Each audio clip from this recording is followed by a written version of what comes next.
Video games are hard to make. We all know that. They take hundreds of people several years to put together. Unless they're indie titles, in which case it's one person having a psychological breakdown manifesting to an exe file.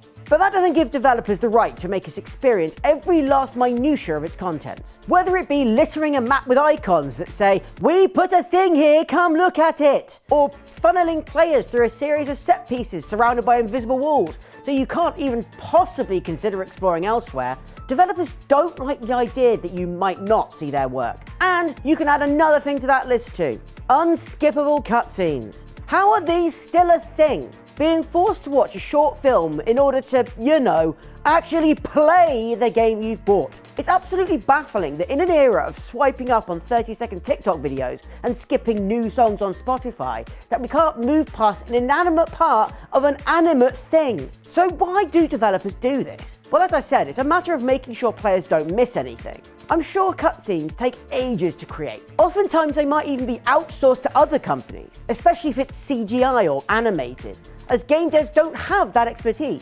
But even if they are made in-house, that still costs a lot of money and resources. They don't want you bypassing all that investment and work. But there is more to it than that. Games are always trying to hide the fact they're loading bits in.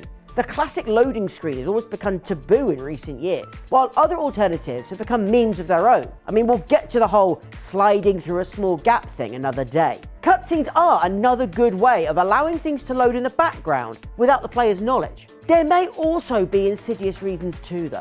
Product placement might be one example. Let's hypothesize something. If a company pays for their brand new gamer butter to appear in a game, they will want to make sure players see it. Therefore, it would be in their interest to say, right into the contract, that players can't skip past a cutscene featuring the gamer butter. The devs then simply don't have a choice but to make the cutscene skippable. Otherwise, how would gamers know what to spread on their toast? You don't get this in any other art form.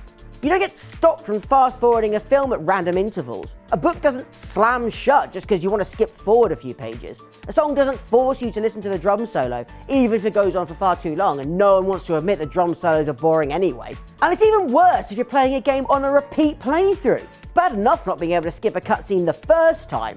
Having to sit through it again, having already seen it, is just wasting your time. Okay, maybe the game doesn't know you're playing it again.